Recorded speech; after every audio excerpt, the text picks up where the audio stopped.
The point में आपका स्वागत। बीएमसी चुनाव में बीजेपी गठबंधन की जीत को लेकर शोर है, लेकिन असल मुद्दा जीत नहीं है। असल मुद्दा उस राजनीति का है जो मुसलमान को चुनाव के वक्त गिनती में लेती है और सत्ता मिलते ही फाइल से हटा दी जाती है। कहा जा रहा है बीजेपी और एमआईएम एक दूसरे के लिए मुफीद यानी कि फायदेमंद है।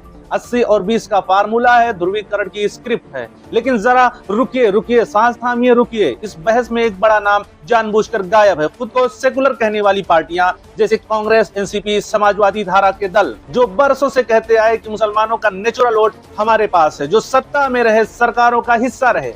सवाल बहुत साधारण है दोस्तों, उन्होंने मुसलमानों को दिया क्या?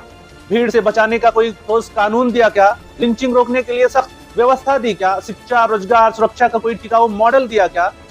जवाब हमेशा एक जैसा रहा है। प्रेस बयान किया, निंदा किया और फिर आखिर में चुप्पी साध ली।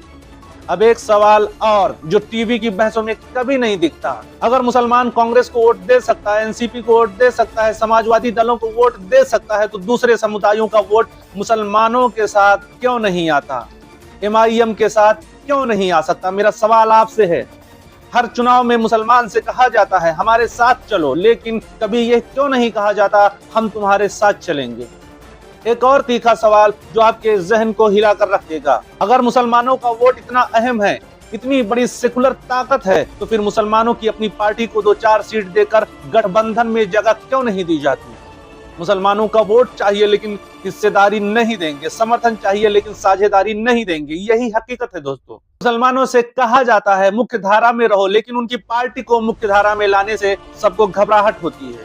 इसी दोहरे मापदंड को बरसों से सेकुलरिज्म कहा जाता है और इसी खाली जगह में एक पार्टी खड़ी होती है, नाम है एमआईएम।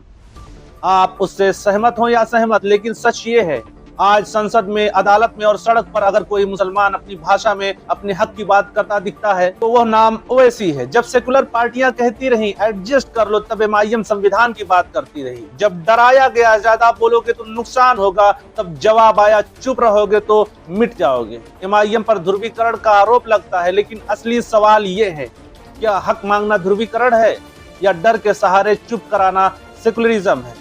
गरीब मुसलमान आज भी पिटता है, ये सच है, लेकिन उससे भी बड़ा सच ये है कि उसकी सबसे गहरी निराशा उनसे है जो खुद को उसका मसीहा बताते रहे। सेकुलर पार्टियां वो मुसलमान को हमेशा वोट बैंक बनाती हैं, साझेदार नहीं। आज अगर मुसलमान अपनी राजनीतिक पहचान खुद तय करना चाहता है तो उसमें एमआईएम की मौजूदगी है। आप सवाल कीजिए, आलोचना कीजिए, लेकिन यह मत कहिए कि यह आवाज बेकार है, क्योंकि जिस दिन मुसलमान सिर्फ वोटर नहीं राजनीतिक भागीदारी बनेगा, उसी दिन सेकुलरिज्म की असली परीक्षा होगी। और उस परीक्षा से सबसे ज्यादा डर सेकुलर पार्टियों को है दोस्तों।